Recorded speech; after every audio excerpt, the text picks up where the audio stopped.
Politics is about perception. लगना चाहिए कि कुछ बड़ा हो रहा है, कुछ ऐसा ही ट्रंप की पॉलिसीज में लग रहा है। कहीं ऐसा ना हो कि कहा कुछ था और हुआ कुछ। समझने के लिए एक स्टोरी बनाते हैं। एक आम वोटर है यूएस का, जो सपोर्ट करता है डोनाल्ड ट्रंप को, और वो सोच रहा है कि जो टैरिफ लगाया इंडिया पर 25%, कनाडा पर 35% एंड सो ऑन, बिल्कुल सही किया।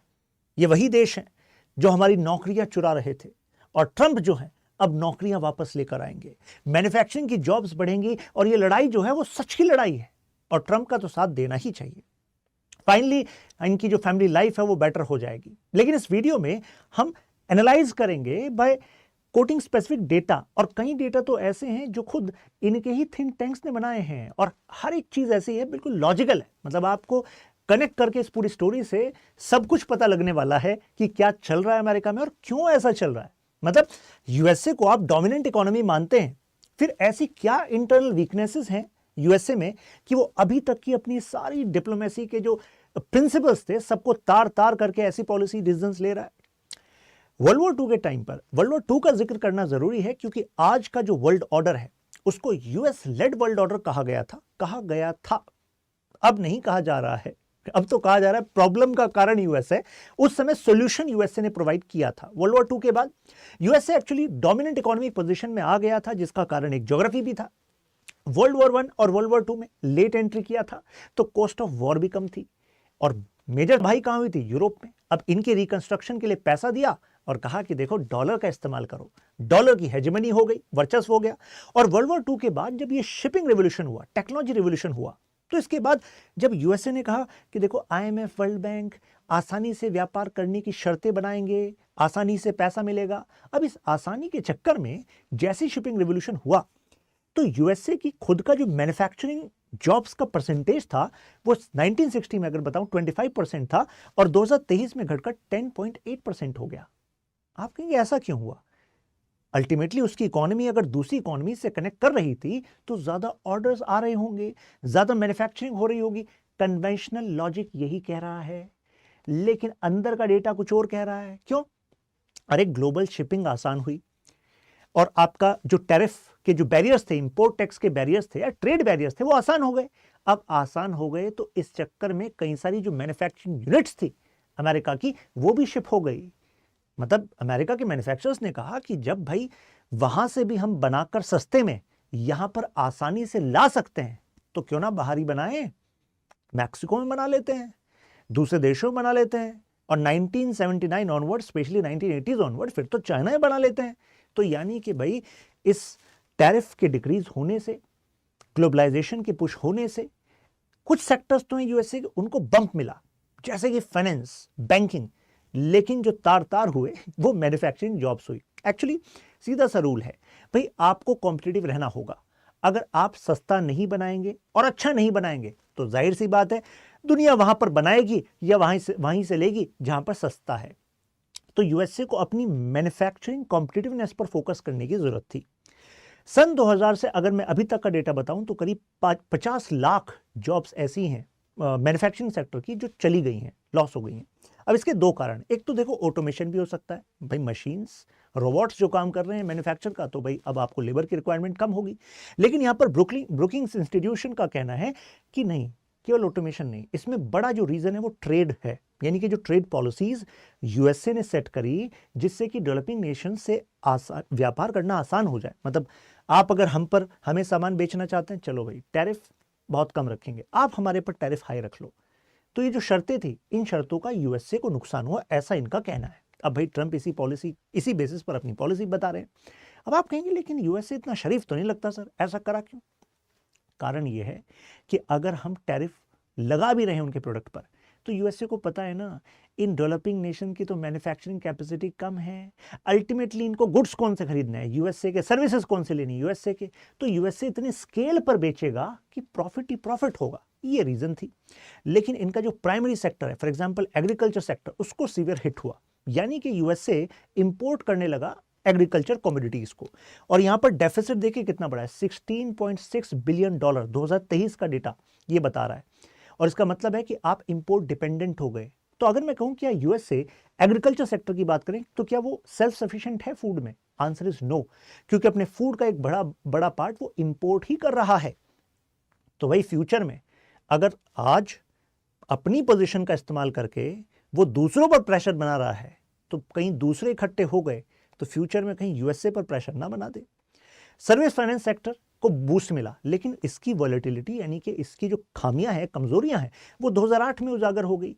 जब ग्लोबल फाइनेंशियल क्राइसिस आया तो 500 से ज्यादा बैंक्स तो ध्वस्त हो गए, मतलब खत्म ही हो गए। कहीं को तो इन्होंने बचाया है बेल आउट पैकेज देकर।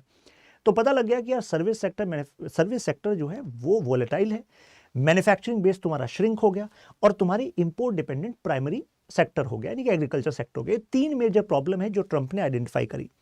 अब यूएस की जो इंपोर्ट डिपेंडेंसी है वो कॉम्प्लेक्स है, इतनी आसान नहीं है।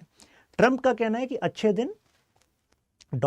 आप सब समझते हैं, वो कह रहे हैं कि मैं टैरिफ पॉलिसी लगा रहा हूं, पनिश कर रहा हूं इनको, तो अल्टीमेटली ये सब लाइन में आएंगे, फेवरेबल कंडीशन पर हमारे साथ ट्रेड करेंगे और अच्छे दिन, समझ रहे हैं आप। नाउ अब जरा मैं कॉम्प्लेक्स पिक्चर को समझाने के लिए 2024-25 का डेटा लेता हूं, क्योंकि 25 तो अभी फाइनेंशियल ईयर चल रहा है।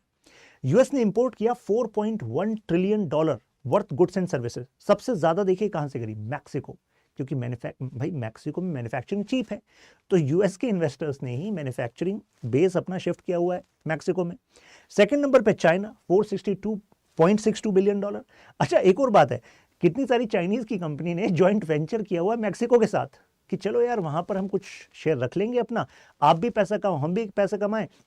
और ऐसे में कनाडा, यूएसए और मैक्सिको का ना एक फ्री ट्रेड एग्रीमेंट है, उसका फायदा चाइनीज कंपनियां भी लेती आई हैं।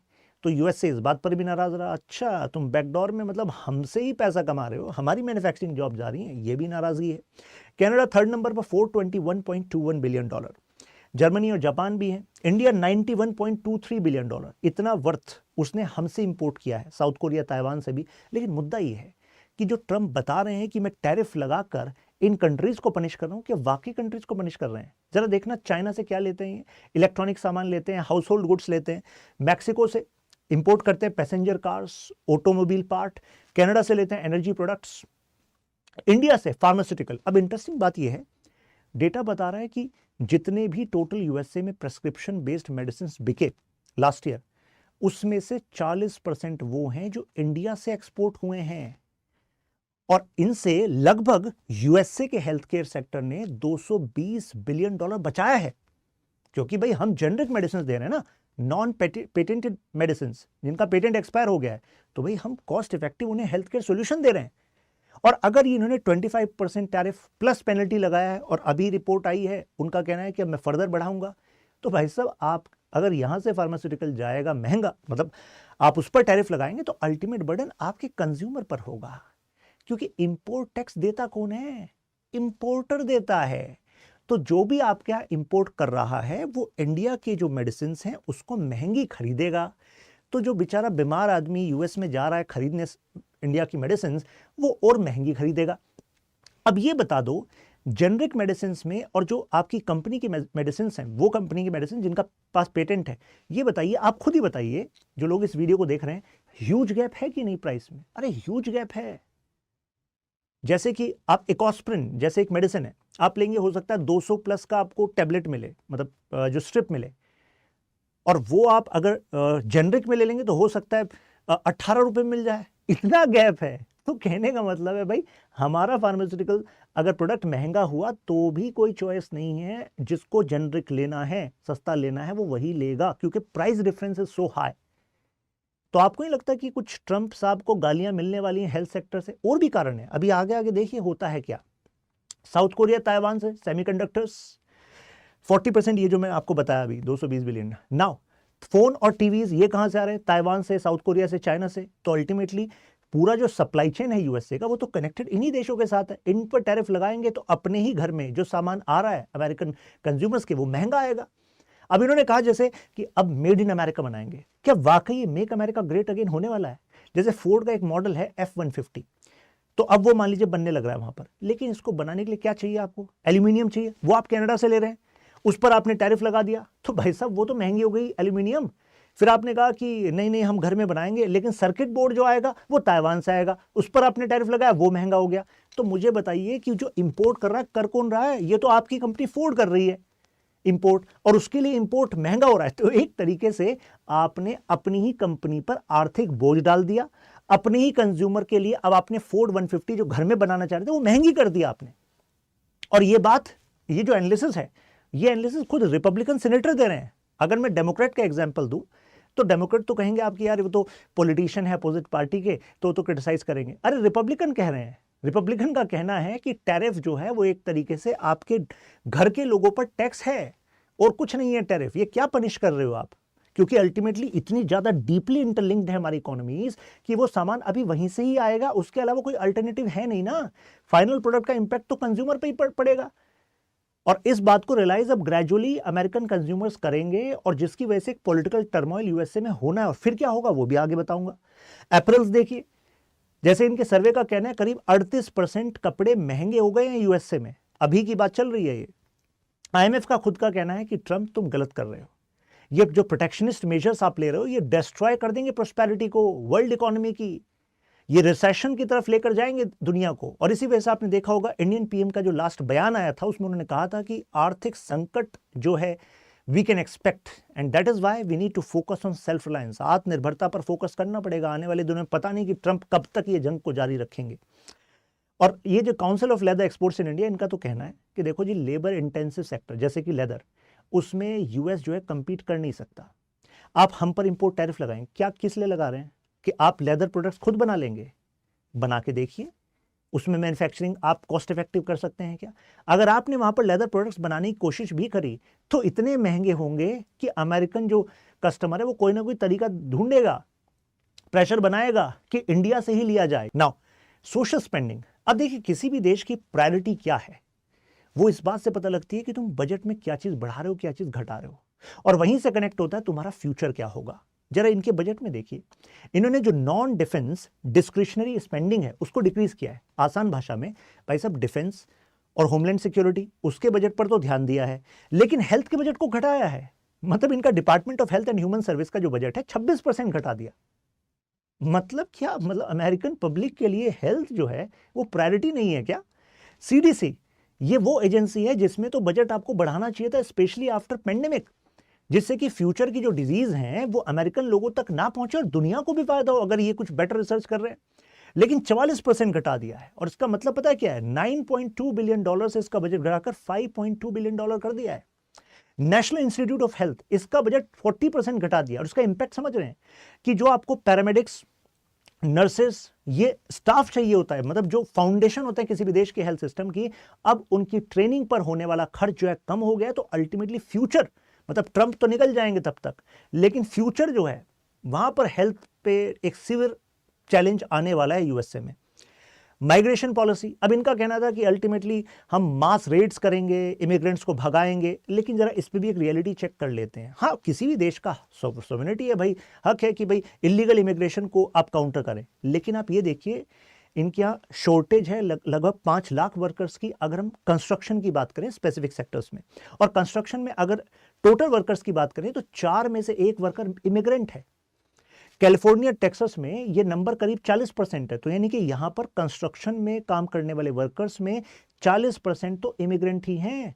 और अगर आपने इनको मास रेड करके भगा दिया कि आप जाइए अपने देश, तो भाई साहब आपके इन सेक्टर्स में काम कौन करेगा? और ये तब है, मैं शॉर्टेज बता रहा हूं कि देखिए शॉर्टेज है 5 लाख की, तो मतलब ऐसा नहीं है कि इन्होंने सारी जॉब्स कब्जा ली हैं। शॉर्टेज क्यों होती? तो जो सेमी स्किल्ड अमेरिकन हैं वो जॉब कर सकते हैं, लेकिन तब भी कमी पड़ रही है। उस कमी को पूरा कर रहे हैं इमिग्रेंट्स। तो इकोनॉमी पर इंपैक्ट पड़ेगा कि नहीं पड़ेगा? एग्रीकल्चर सेक्टर में 25% वर्कफोर्स इमिग्रेंट्स की है। और इनका सर्वे देखिए क्या कह रहा है, जो Peterson institute for international economics है, इनका कहना है कि 1.2% ऑफ जीडीपी, मतलब इतना तक नुकसान होगा अगर ये मास रेड और इमिग्रेंट्स को भगाने वाली पॉलिसी चलाते रहे। क्रॉनिक कैपिटलिज्म, इसके लिए तो ट्रंप फेमस है। मतलब कुछ अपने साथियों को एडमिनिस्ट्रेशन में बैठाना है और पॉलिसीज को उनके अनुसार बनाना है, जिसकी वजह से बाकी कंपनीज का मॉरल डाउन होगा। और अल्टीमेटली जिन फंडामेंटल्स पर अमेरिका टिका हुआ है, फ्री मार्केट, इनोवेशन, वो सब तो खत्म हो जाएगा भाई। जैसे ये SEC मतलब जैसे हमारे यहाँ सेबी है ना, ऐसे इनके यहाँ एसईसी है, सिक्योरिटी एंड एक्सचेंज कमीशन, ऐसे ही फेडरल ट्रेड कमीशन। तो पहले ये माना जाता था कि ऑटोनोमस एजेंसीज हैं, लेकिन आजकल रिपोर्ट्स हैं कि they are being politicized, they are being running under White House, और ये अपने आप में सेवियर है। कारण क्या है? क्योंकि सेलेक्टिवली अब डिसीजन ले रहे हैं कुछ कंपनीज जो क्लोज हैं ट्रंप के, जिन्होंने पैसा दिया है या पैसा दे रहे होंगे, उनको फेवर कर रहे हैं, और बाकियों के खिलाफ एक्शंस, तो ultimately separation of power principle के खिलाफ जा रहे हैं, और अल्टीमेटली नेगेटिव इंपैक्ट होगा इसका बिजनेस एनवायरमेंट पर। नाउ सॉवरेन वेल्थ फंड, ये इस आइडिया से क्या कह रहे हैं? तो एक्चुअली सॉवरेन वेल्थ फंड होता क्या है? जिन देशों के पास बजट में सरप्लस होता है, तो इस फंड को ना वो इन्वेस्ट करते हैं डिफरेंट कंपनीज में। जैसे आपने सुना होगा कि जो दुनिया की बिग टेक कंपनीज हैं, जैसे माइक्रोसॉफ्ट है या फिर अमेजन है, तो सुना होगा कि कहीं दुबई के और अरब देशों के जो शेख हैं, उनका पैसा इसमें लगा हुआ है। सुना आपने? इन देशों का भी पैसा कहीं ये बिग टेक कंपनीज में लगा हुआ है, क्योंकि इनके पास सॉवरेन वेल्थ फंड, ये इन्वेस्ट करते हैं प्राइवेट सेक्टर में। अब यूएसए में इनका कहना है ट्रंप का, हम भी भाई सॉवरेन वेल्थ फंड बनाकर और हम इन्वेस्ट करेंगे कुछ प्राइवेट कंपनीज में। लेकिन आप किन प्राइवेट कंपनीज में करेंगे? तो जरा इनकी रिपोर्ट देखिए। इनका कहना है कि देखो, जो कंपनीज ऑलरेडी गवर्नमेंट के साथ बिजनेस में हैं, तो उन कंपनीज में इन्वेस्ट करेंगे। आपको नहीं लगता कि इस तरीके से सरकार सॉवरेन वेल्थ फंड के नाम पर देश के लोगों का ही पैसा सेलेक्टिवली, अपनी जो कंपनी पैसा चाह रही, भाई इन्वेस्टमेंट कौन नहीं चाहता, इन्वेस्टमेंट से कंपनी ग्रो कर सकती है, तो आप सेलेक्टिवली उन कंपनीज में करेंगे जो गुड टर्म्स में ट्रंप के साथ, और जो बाकी कंपनीज हैं जो इनोवेशन पर एफर्ट कर रही हैं, जो अगर उनको फंडिंग का कुछ पार्ट मिल जाता तो वो बेटर कर जाती, ये तो उन प्रिंसिपल्स के खिलाफ है कि नहीं? तो फ्री मार्केट जो सिस्टम है, जो लेवल प्लेइंग फील्ड की बात करता है, ये तो उसके खिलाफ है। इसका नेगेटिव इंपैक्ट इनोवेशन पर भी हो सकता है फ्यूचर में। फिर आता है शेड्यूल एफ। ये क्या कह रहे हैं? कह रहे हैं जो सिविल सर्वेंट्स हैं, अब उनको कभी भी फायर किया जा सकता है, और आरोप यह है अब इस एडमिनिस्ट्रेशन पर कि वो पॉलिटिकली मोटिवेटेड हैं ऐसे फायरिंग में, यानी कि जानबूझकर उन ब्यूरोक्रेट्स को फायर कर रहे हैं जो ब्यूरोक्रेट्स इम्पार्शियल वे में काम करना चाहते हैं, जो ट्रंप की गलती को गलती बताना चाहते हैं। वो मानते हैं कि भाई ये एडमिनिस्ट्रेशन पर लॉन्ग टर्म में नेगेटिव इंपैक्ट देगा। तो ये जो उनके हाँ में हाँ मिला रहे हैं, उनकी पॉलिटिकल पार्टी से, कैंपेन से जुड़े हुए हैं, पॉलिटिकल लॉयलिस्ट्स को वहां पर बैठा रहे हैं।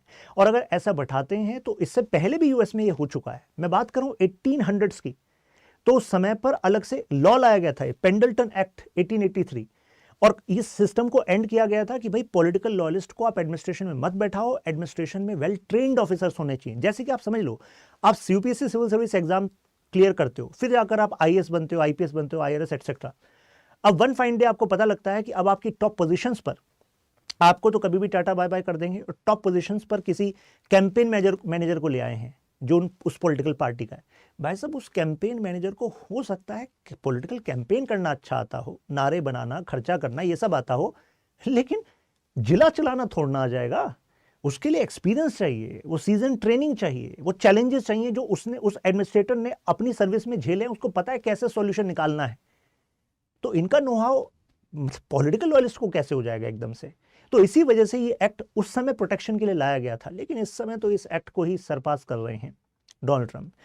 डाउनफॉल किसी लीडर का इस तरीके से हो सकता है, क्योंकि इससे पास्ट में पता लगा है कि देखो, अगर इन टैरिफ से अल्टीमेटली इंपोर्ट जो है वो महंगा हो रहा है, जिसका फाइनल प्रोडक्ट जो है, जो अमेरिकन कंज्यूमर के घर में जा रहा है, वो महंगा हो रहा है, तो आपको नहीं लगता कि इससे इकोनॉमिक क्राइसिस अगर बढ़ा तो सिचुएशन बिगड़ेगी? मैं एक एग्जांपल देना चाहूंगा बोनस आर्मी का। अब बोनस आर्मी है क्या?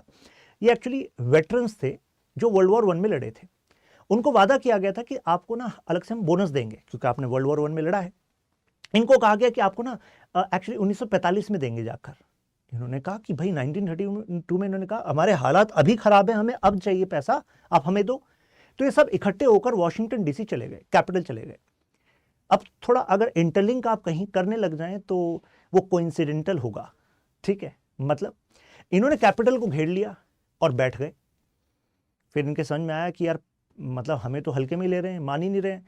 तो इन्होंने वहां पर अपने तंबू बना लिए, मतलब इट्स लाइक कि शेंटीज बना ली। जैसे कुछ टाइम पहले कहीं और भी हुआ था कि कैपिटल को घेरने की कोशिश की गई थी कुछ लोगों ने, है कि नहीं? तो ऐसा ही इन्होंने कर लिया था वॉर वेटरन्स ने।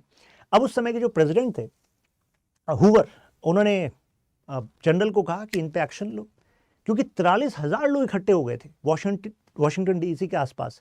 फिर क्या था, इनके खिलाफ जो है उन्होंने टैंक उतार दिए, आपके लाठी चार्ज हुआ, टीयर गैस का इस्तेमाल हुआ। तो मतलब जिन लोगों ने अपने कोई अपंग हो गया, किसी ने मतलब डिफरेंटली एबल्ड हो गया, कोई अपने घर के लोगों को खो चुका है, और वो लोग अपना बोनस मांग रहे हैं जो कि आपकी सरकार ने ऑलरेडी प्रॉमिस किया था। कुछ नहीं मांगनी थी, वो तो प्रॉमिस था, पहले से प्रॉमिस था, वो बस इंप्लीमेंट नहीं हुआ था।